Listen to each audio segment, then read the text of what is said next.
السلام علیکم ورحمۃ اللہ وبرکاتہ۔ ان الحمد للہ نحمده ونستعینه ونستغفره ونعوذ باللہ من شرور انفسنا ومن سیئات اعمالنا من يهده الله فلا مضل له ومن يضلل فلا هادي له أشهد أن لا إله إلا الله وحده لا شريك له وأشهد أن محمدا عبده ورسوله أما بعد فإن أحسن الحديث كتاب الله وخير الهدي هدي محمد صلى الله عليه وسلم وشر الأمور محدثاتها وكل محدثة بدعة يا أيها الذين آمنوا اتقوا الله حق تقاته ولا تموتن إلا وأنتم مسلمون يا أيها الناس اتقوا ربكم الذي خلقكم من نفس واحدة وخلق منها زوجها وبث منهما رجالا كثيرا ونساء واتقوا الله الذي تساءلون به والأرحام إن الله كان عليكم رقيبا يا أيها الذين آمنوا اتقوا الله وقولوا قولا سديدا يصلح لكم أعمالكم ويغفر لكم ذنوبكم ومن يطع الله ورسوله فقد فاز فوزا عظيما۔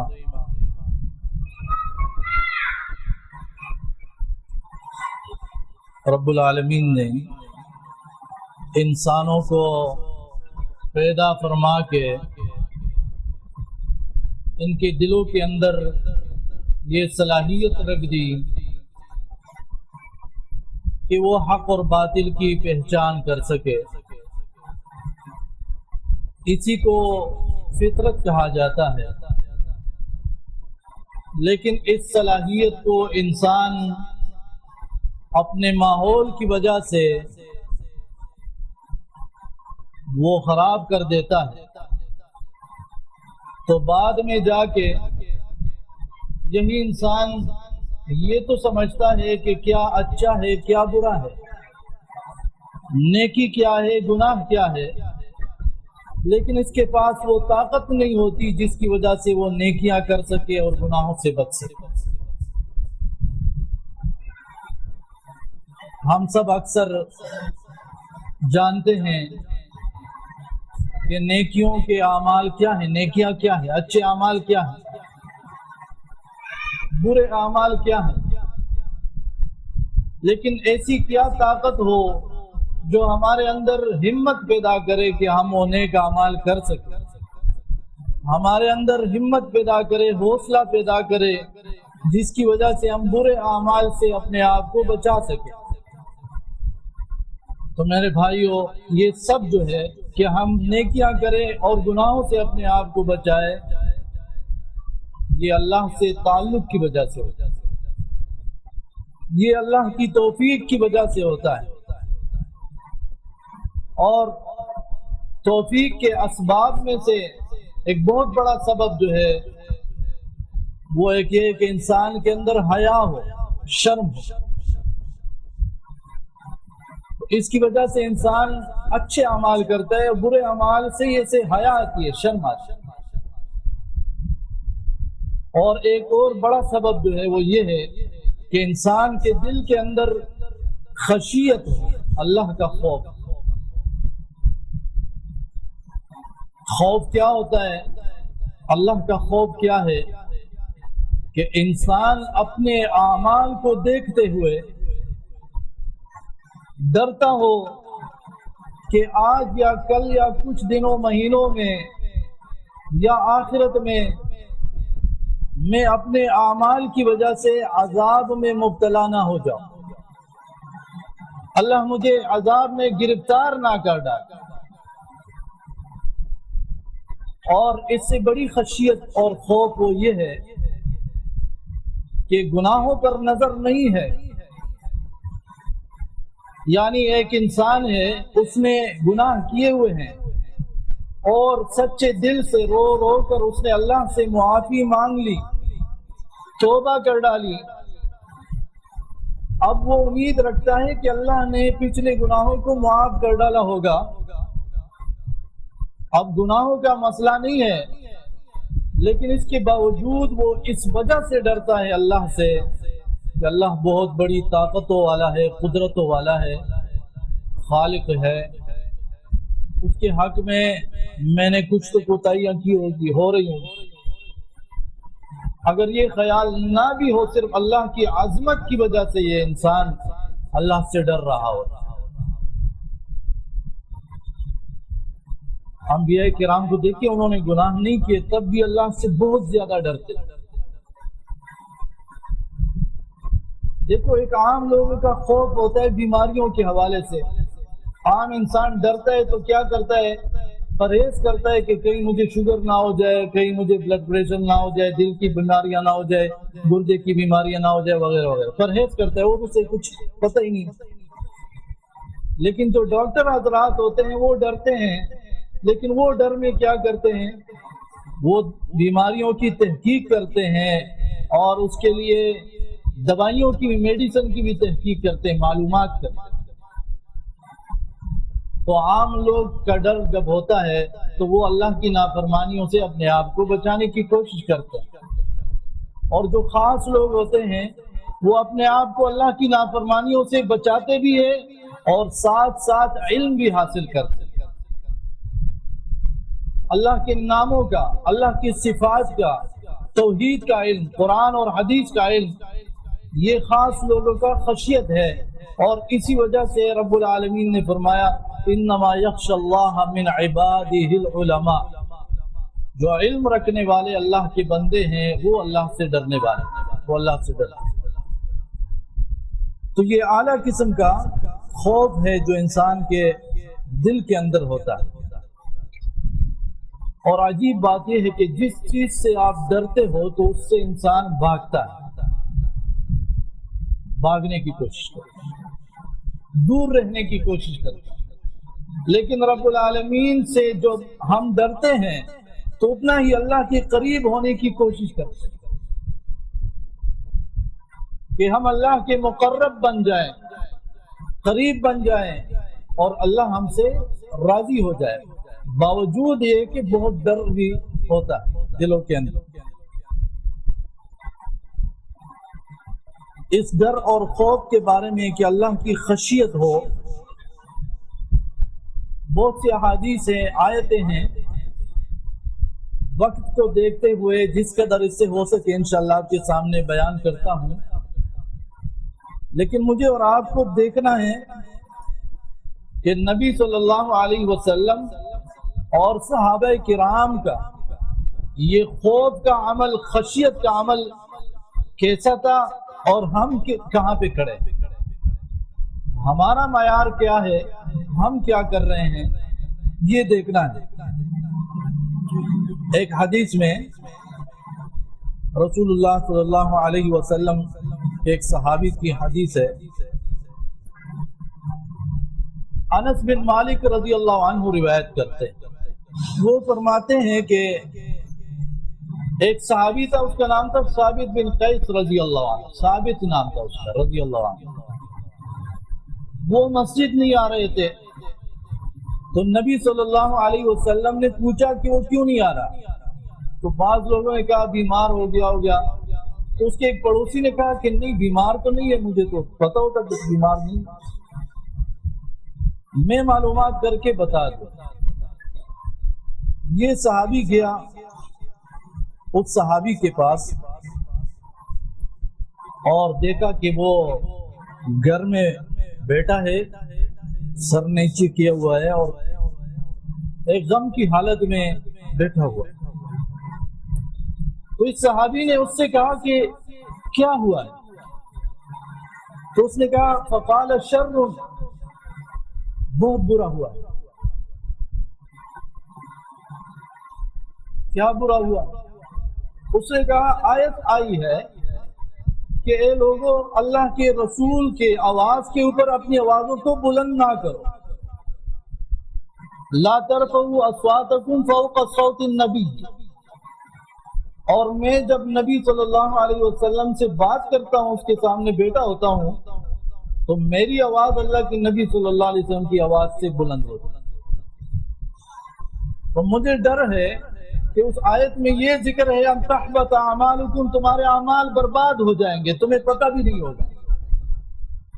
میں تو اس بات پہ ڈرتا ہوں کہ میرے اعمال برباد ہو چکے۔ یہ صحابی بھی، یہ جو خبر لانے والا ہے، یہ خود پریشان ہو کے نبی صلی اللہ علیہ وسلم کے پاس پہنچے اور اسے کہا کہ وہ صحابی تو اس طرح کہہ رہا ہے۔ تو نبی صلی اللہ علیہ وسلم نے اسے بہت بڑی بشارت کے ساتھ لوٹایا کہ جاؤ اس کے پاس جاؤ۔ یہ صحابی اس کے پاس آیا، نبی صلی اللہ علیہ وسلم اسے کہا جاؤ اور اسے کہو انک لست من اہل النار ولکنک من اہل الجنہ، تو جہنمی نہیں ہے، تو جنتی ہے۔ بخاری کی۔ لیکن ان کے خوف کو دیکھیں، آیتیں تو ہم بھی پڑھتے ہیں، آیتیں تو ہم بھی سنتے ہیں، احادیث ہم بھی پڑھتے ہیں اور سنتے ہیں، لیکن ان کے ایمان اور ان کی یقین کو دیکھیے، ان کی خشیت، ان کی خوف کو دیکھیں، کس قدر ڈر رہے ہیں۔ حالانکہ وہ آواز جو وہ بلند کرتا وہ بے اختیار تھا، اس میں اس کا اختیار نہیں تھا، قدرتی طور پر اس کی آواز جو ہے وہ اونچی تھی۔ اور آیت میں جو کہا گیا ہے کہ اپنے اختیار سے کوئی بے ادبی کی وجہ سے اپنے اختیار سے آوازیں بلند کرتا ہے، لیکن وہ ڈر رہا تھا صحابی سے۔ وعلیکم السلام۔ ایک اور حدیث ملاحظہ کیجئے، مسلم کی حدیث ہے، مشہور صحابی ہے حنظلہ رضی اللہ عنہ۔ وہ فرماتے ہیں کہ ابوبکر صدیق رضی اللہ عنہ نے مجھ سے ملاقات، یہ اللہ کی خاطر ایک دوسرے سے ملاقات کرنا، ملنا بہت بڑا عمل ہے۔ تو اس نے مجھ سے پوچھا کہ کیف انت یا حنظلہ، حنظلہ کیسے ہو؟ تو میں نے کہا کہ حنظلہ تو منافق ہو گیا۔ تو اس نے کہا سبحان اللہ، کیا کہہ رہے ہو؟ تو یہ حنظلہ رضی اللہ عنہ کہتے ہیں کہ میں نے کہا کہ جب ہم رسول اللہ صلی اللہ علیہ وسلم کے پاس ہوتے ہیں اور وہ ہمیں نصیحت کرتا ہے، جنت یاد دلاتا ہے اور جہنم کی یاد دلاتا ہے، تو ہم ایسے ہوتے ہیں گویا اپنی آنکھوں سے جنت اور جہنم دیکھ رہے ہیں، کأننا رأی عین۔ لیکن جب ہم اللہ کے رسول صلی اللہ علیہ وسلم کے پاس سے اٹھ کر جاتے ہیں، اپنی بیوی بچوں کے پاس آتے ہیں، اپنے زمینوں میں جائیدادوں میں آتے ہیں، فنسینا کثیرا، تو ہم بہت کچھ بھول جاتے ہیں۔ اب یہ سن کے ابوبکر صدیق رضی اللہ عنہ کو فکر ہوئی، اس نے کہا اللہ کی قسم میرے ساتھ بھی ایسا ہو رہا ہے۔ تو یہ صحابی کہتا ہے اب میں بھی ہوا، ابوبکر بھی میرے ساتھ ہے، اور ہم دونوں رسول اللہ صلی اللہ علیہ وسلم کے پاس گئے۔ اور یہ کہتا ہے کہ میں نے اللہ کے رسول صلی اللہ علیہ وسلم سے کہا کہ حنظلہ تو منافق ہو گیا ہے، آپ ہمیں جنت اور جہنم یاد دلاتے ہیں تو گویا ایسا ہوتا ہے کہ ہم اپنی آنکھوں سے اسے دیکھ رہے ہیں، لیکن جب اپنے گھر جاتے ہیں تو ایسی حالت نہیں ہوتی۔ تو رسول اللہ صلی اللہ علیہ وسلم نے فرمایا اس ذات کی قسم جس کے ہاتھ میں میری جان ہے، اگر تمہاری حالت ہمیشہ یہی ہوتی جو میرے پاس ہوتی ہے تو فرشتے آتے تمہارے گھروں اور بچونوں اور بستروں پر تم سے مصافحہ کرتے اور راستوں گلیوں کوچوں میں بھی تم سے ملا کرتے اور مصافحہ کرتے، لیکن یہ تو ایک حالت میں انسان کی حالت ایک ہوتی ہے، دوسری حالت میں دوسری ہوتی ہے۔ گویا کہ انسان کی حالات کی وجہ سے ان پر ایسے معاملات وہ آتے ہیں، لیکن دلوں کے اندر جو ایمان مضبوط ہوتا ہے تو پھر انسان کو کوئی نقصان نہیں۔ اپنی جائز ضروریات میں اگر انسان مصروف ہو جائے اور دل و دماغ کے اندر اتنی طاقت نہیں ہے کہ ایک ہی وقت میں بہت سی چیزیں یاد کر سکے، اللہ رب العالمین ایسی بے اختیار چیزوں پر کسی کو پکڑتا نہیں ہے۔ لیکن دل و دماغ کے اندر اللہ کا خوف، اللہ پر ایمان، یہ ہمیشہ موجود ہے۔ اس کے بارے میں ایک اور حدیث ہے ابو ہریرہ رضی اللہ عنہ کی، یہ بھی مسلم کے اندر موجود ہے کہ جب یہ آیتیں نازل ہوئی کہ زمین اور آسمان کے اندر جو کچھ بھی ہے وہ اللہ کی ہے اور کسی کے ایک ذرہ بھی کسی کا نہیں، نہ کوئی ساتھ لے کر کچھ آیا ہے نہ ساتھ لے کے کچھ جائے گا، سب کچھ اللہ کی ہے۔ اگر تمہارے دلوں کے اندر جو کچھ ہے اسے ظاہر کرتے ہو یا جو کچھ ہے اسے چھپاتے ہو، لیکن اللہ کو تو سب کچھ معلوم ہے، اس کا حساب کرے گا۔ تو جسے چاہے گا بخشے گا اور جسے چاہے گا عذاب دے گا۔ اللہ ہر چیز پر قدرت رکھنے والا ہے۔ صحابہ پریشان ہوئے کہ دلوں کے اندر تو ہمارے عجیب عجیب خیالات آتے ہیں، انسان کے دلوں کے اندر کیسے کیسے وسوسے آتے ہیں، اچھا انسان ہوتا ہے لیکن وسوسے آتے ہیں۔ صحابہ آ گئے سواریوں پر، جنہیں پتہ چلا اور وہ دور تھے، اپنی سواریوں پر سوار ہو کے گھروں سے نکلے اور رسول اللہ صلی اللہ علیہ وسلم کے پاس آئے اور آ کے کہا، اے اللہ کے رسول صلی اللہ علیہ وسلم، ہمیں ایسے اعمال کرنے کا کہا گیا جو ہم طاقت رکھتے تھے، روزہ رکھنے کا، نماز پڑھنے کا، جہاد کرنے کا، صدقہ کرنے کا، لیکن اب تو ایسی آیت نازل ہوئی ہے جس کی ہماری طاقت نہیں۔ تو رسول اللہ صلی اللہ علیہ وسلم نے فرمایا کہ کیا تم اہل کتاب کی طرح بات کرو گے کہ ہم نے سن لیا اور نہیں مانتے، نافرمانی کریں گے، بلکہ تم کہو کہ بس ہم نے سن لیا اور مانتے، بات ایسی ہو مان لو۔ تو انہوں نے کہہ دیا کہ اللہ ہمیں بخش دے۔ یہ باتیں ہو رہی تھی اور رب العالمین نے اور آیتیں نازل کر دی جو کہ خصوصی آیتیں ہیں۔ رات کو سوتے وقت اس کو پڑھنا پوری رات کی حفاظت ہے، پوری رات کی عبادت ہے۔ آمن الرسول بما انزل الیہ من ربہ والمؤمنون، سورہ بقرہ کی آخری دعا ہے۔ اس میں کیا کہا؟ لا یکلف اللہ نفسا الا وسعها، انسان کو اللہ رب العالمین اس کی طاقت سے بڑھ کر تکلیف نہیں دیتا۔ یہ وسوسے آپ کے اختیار میں نہیں ہے تو اس پر اللہ آپ کو نہیں پکڑے گا۔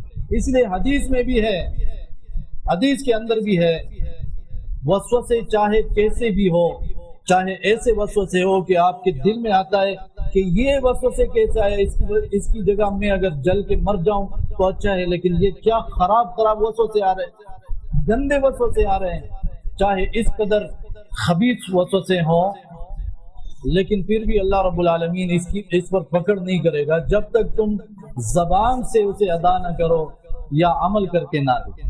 اگر انسان کے دل کے اندر کچھ آتا ہے، زبان سے بھی کہتا پھر رہا ہے اور عمل بھی وہی کے مطابق کرتا ہے، پھر تو اللہ پکڑے گا۔ صحابہ کرام کا خوف دیکھو، جیسے ہی وہ کچھ سنتے ہیں اور ان کے دلوں کے اندر خوف آتا ہے، خشیت آتا ہے، تو ان کی حالت کیا ہو جاتی ہے۔ گھروں میں جو ہے ان کو بیٹھنا وہ اچھا نہیں لگتا۔ خود رسول اللہ صلی اللہ علیہ وسلم کی کیسی حالت ہوا کرتی تھی، ایک حدیث مسلم کے اندر بھی، ابو داؤد، نسائی میں بھی، رسول اللہ صلی اللہ علیہ وسلم کے زمانے میں سورج گرہن ہوا۔ چاند اور سورج کو کبھی گرہن لگ جاتے ہیں۔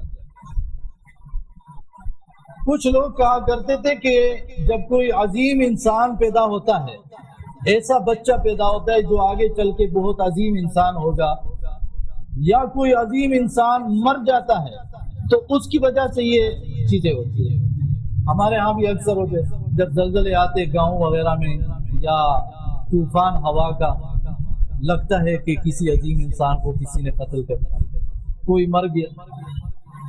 تو نبی صلی اللہ علیہ وسلم نے فرمایا لا ينكسفان لموت احد ولا لحیات، یہ سورج چاند کو گرہن لگ جاتے ہیں کسی کے پیدا ہونے یا مرنے کی وجہ سے نہیں، بلکہ یہ اللہ کی نشانی ہے اور اس کی وجہ سے اپنے بندوں کو ڈراتا ہے۔ لیکن آج اس نشانیوں کو بھی لوگوں نے تفریح بنا ڈالا، اس کے لیے خصوصی وہ عین کے خریدتے ہیں اور دیکھتے ہیں کہ مزہ آ رہا ہے. لوگوں کی دلوں کی دماغ کی حالتیں بدل رہی تھی. نبی صلی اللہ علیہ وسلم کی حالت کیا تھی؟ سورج گرہن ہوا، مسجد آئے، سب صحابہ آگے پہنچ گئے، ڈر کے مارے نماز پڑھنی شروع کی.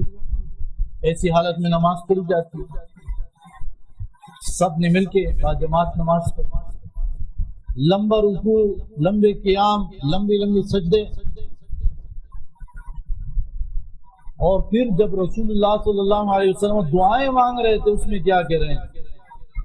اے میرا رب، کیا تو نے مجھ سے وعدہ نہیں کیا ہے کہ جب تک میں ان لوگوں میں موجود ہوں تو تو ہمیں عذاب نہیں دے گا؟ یعنی ڈر رہے ہیں کہ ایسا نہ ہو کہ یہ عذاب آ جائے. اور سورہ انفال میں موجود ہے وَمَا كَانَ اللَّهُ لِيُعَذِّبَهُمْ وَأَنْتَ فِيهِمْ وَمَا كَانَ اللَّهُ مُعَذِّبَهُمْ وَهُمْ يَسْتَغْفِرُونَ. اے نبی، جب تک تم ان لوگوں میں موجود ہو ان کو عذاب نہیں دوں گا.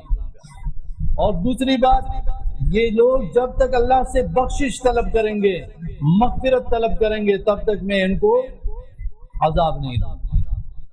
اب نبی صلی اللہ علیہ وسلم فوت ہو چکے ہیں، لیکن ان کی سنتیں موجود ہیں. جس قدر ہم سنتوں پر عمل کریں گے اللہ ہمیں عذاب سے بچائے گا. اور دوسرا عمل وہ موجود ہے کہ ہم اللہ سے استغفار کرتے رہیں، اللہ سے بخشش طلب کرتے رہیں کہ ہم گناہ ہم نے کیے ہوئے ہیں، اللہ ہمیں معاف کرے. جب ہم بخشش طلب کریں گے تو اللہ ہمیں عذاب سے بچائے گا. تو بہرحال نبی صلی اللہ علیہ وسلم اس طرح کی دعائیں وہ مانگ رہے تھے. پھر لوگوں کو نماز کے بعد کو ڈرایا اور کہا میں نے تو جنت اور جہنم ایسے قریب دیکھ لی کہ اگر میں چاہتا تو جنت کے میووں میں سے ایک گچھا جو ہے وہ توڑ دیتا، تم لوگ کھاتے. اور جہنم ایسے قریب میں نے اس کو دیکھا کہ میں ڈر گیا کہ ایسا نہ ہو کہ جہنم کے شعلوں کی وجہ سے تم لوگ جل جاؤ، تکلیف ہونے ہوتا. اور کہا کہ میں نے دیکھا جہنم میں اس عورت کو جس نے ایک بلی کو پکڑ کے باندھ کر کے رکھا تھا، نہ اس کو کچھ کھلاتی تھی نہ پلاتی تھی، یہاں تک کہ وہ بلی مر گئی. اور اس کی وجہ سے، اس عمل کی وجہ سے اللہ نے اس عورت کو جہنم میں ڈال رکھا، اور وہ بلی اسے سزا دے رہی ہے، اس کے جسم کے آگے پیچھے اس کو سزا دے رہی ہے. اور ایک شخص کو میں نے دیکھا کہ اس نے ایک لاٹھی جیسی، لکڑی جیسی وہ چوری کی ہوئی ہے، اور وہ جہنم میں بیٹھا ہوا ہے اور کہہ رہا ہے کہ میں چور ہوں، میں چور. تو نبی صلی اللہ علیہ وسلم کی اور صحابہ کرام کی حالتیں آپ دیکھیں کہ کیسی ہے اللہ کے خوف کے بارے میں. آپ دیکھیں قرآن میں یہ موجود ہے عیسیٰ علیہ السلام کے بارے میں، ابراہیم علیہ السلام کے بارے میں. ابراہیم علیہ السلام نے کہا اے میرے رب، مجھے بھی نماز کا پابند بنا، میری اولاد کو بھی نماز کا پابند بنا، مجھے بھی بتوں کی عبادت سے بچا اور میری اولاد کو بھی بتوں کی عبادت سے، شرک سے بچا. اور پھر کہا کہ ان باطل معبودوں نے بہت لوگوں کو گمراہ کیا ہوا ہے. لیکن اس کے بعد کیا کہتا ہے؟ اے اللہ ان تعذبہم فإنہم عباد، اگر تو ان لوگوں کو سزا دیتا ہے تو یہ آپ کے بندے ہیں، یعنی میں کیا کرتا. وَإِن تَغْفِرْ لَهُمْ، اگر تو انہیں بخشتا ہے، فَإِنَّكَ أَنْتَ الْعَزِيزُ الْحَكِيمُ، تو غالب ہے اور حکمت والا ہے. یہ ابراہیم علیہ السلام اس طرح کہا کرتا. اور عیسیٰ علیہ السلام بھی دعا مانگا کرتے تھے اور کہتے تھے ان تعذبهم فإنهم عبادك وإن تغفر لهم فإنك أنت العزيز الحكيم. ابراہیم علیہ السلام کہتے رب انہن اضللن کثیرا من الناس فمن تبعنی فإنه منی. یہ ابراہیم علیہ السلام. باطل معبودوں نے بہت لوگوں کو گمراہ کر دیا، لیکن جو میری بات مانتا ہے، میری پیروی کرتا ہے، وہ میرا ساتھی ہے. جب نبی صلی اللہ علیہ وسلم ان آیتوں کو پڑھتے تو حدیث میں آتا ہے فرفع یدیہ، اللہ کے نبی صلی اللہ علیہ وسلم نے ہاتھ اٹھائے اور کہنے لگے اللہم امتی اللہم امتی، اے اللہ میری امت کو بچا، اللہ میری امت کو بچا. وہ بکا اور رونے لگے. امت کی فکر میں رونے لگے، یہاں تک کہ اللہ رب العالمین نے فرمایا یا جبریل، اے جبریل جاؤ محمد صلی اللہ علیہ وسلم کے پاس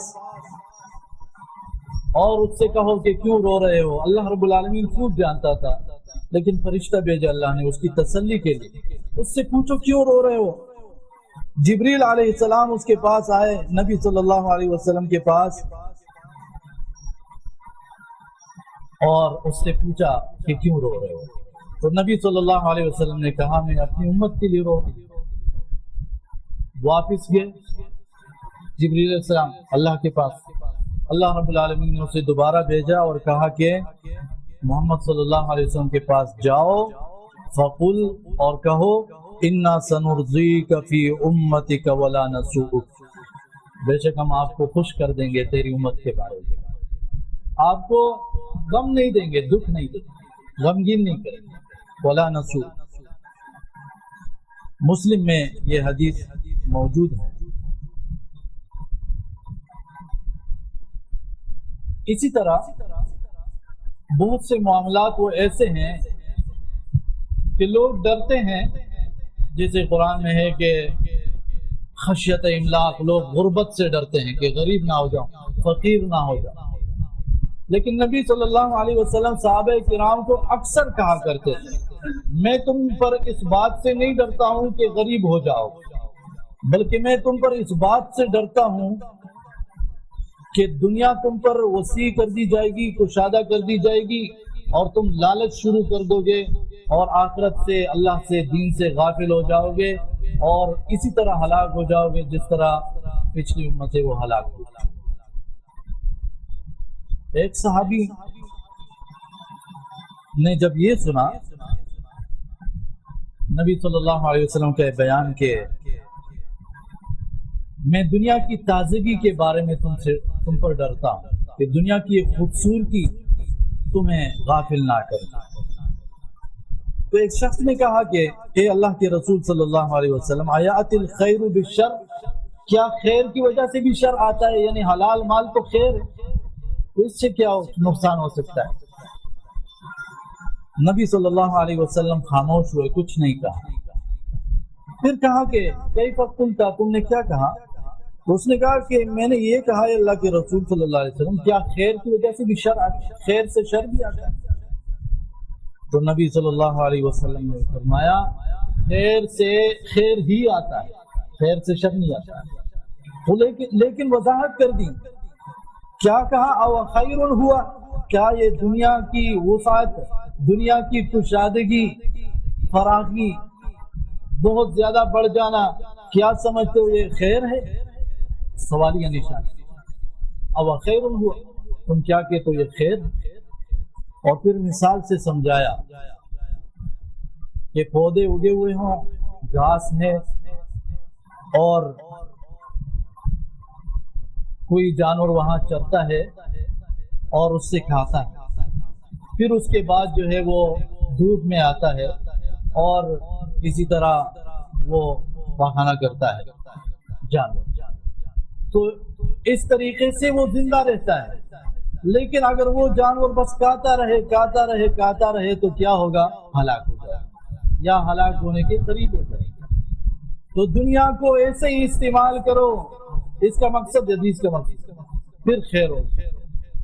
آپ بس ڈال رہے ہو اور کچھ بھی فکر نہیں ہے، گویا دنیا میں بس یہی کام تھا، پیسے جمع کرو، دنیا جمع کرو، پھر یا تو تجھے ہلاک کر دے گی یا ہلاکت کے قریب پہنچا دے گی۔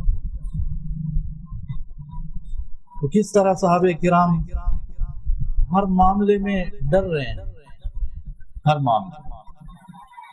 ایک اور حدیث ہے، جب ہوائیں چلتی ہے تو لوگ کس قدر خوش ہوتے ہیں، بادل آتے ہیں لوگ خوش ہوتے ہیں۔ اب دیکھیں کہ رسول اللہ صلی اللہ علیہ وسلم کیا کرتے ہیں۔ بخاری اور مسلم کی حدیث ہے، عائشہ رضی اللہ عنہا فرماتی ہے، یہ نبی صلی اللہ علیہ وسلم کی بیوی ہے، ہماری ماں ہے، ام المؤمنین ہے، فرماتی ہے کہ جب ہوا چلتی اور جب بادل آتے تو اس کا اثر ہم نبی صلی اللہ علیہ وسلم کے چہرے پر پہچان لیتے، اور کبھی وہ آگے جا رہے کبھی پیچھے جا رہے، جو پریشانی کی حالت میں اکثر لوگ کرتے ہیں، واقبل وادبر، لیکن جب بارش شروع ہو جاتی تب خوش ہو جاتی۔ عائشہ رضی اللہ عنہا فرماتی ہے میں نے اس سے پوچھا کہ اللہ کے رسول صلی اللہ علیہ وسلم ایسا کیوں کرتے ہیں؟ فرمایا کہ میں ڈرتا ہوں کہ ایسا نہ ہو کہ یہ عذاب ہو، کیونکہ ایسی قومیں گزری ہے کہ اللہ نے ان پر بادل بھیجے اور ان لوگوں نے کہا ہذا عارض ممطرنا، بادل آ گئے اب بارش ہوگی، لیکن بادلوں سے اللہ نے ان پر آگ برسائی، بارش کی جگہ اللہ نے آگ برسائی۔ تو میں ڈرتا ہوں، تو جب بارش شروع ہو جاتی ہے تو تب میں خوش ہو جاتا ہوں کہ چلو عذاب نہیں۔ یہ نبی صلی اللہ علیہ وسلم کی یہ حالت اللہ رب العالمین کی خشیت کے حوالے سے۔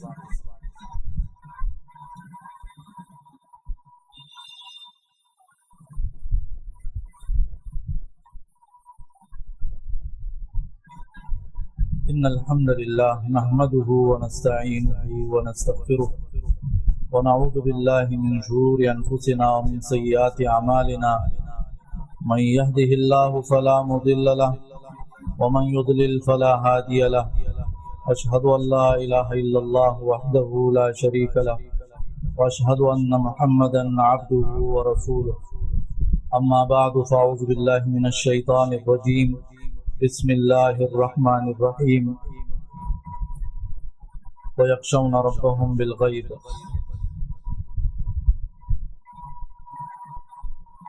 عمار رضی اللہ عنہ آپ سب جانتے ہیں، مشہور صحابی ہے عمار بن یاسر۔ اس صحابی کی ماں جو ہے اسلام کی پہلی شہیدہ ہے، اور بہت دردناک طریقے سے اس کو شہید کر دیا تھا کافروں نے، ابو جہل، اس کے بعد بھی شہید کر دیے گئے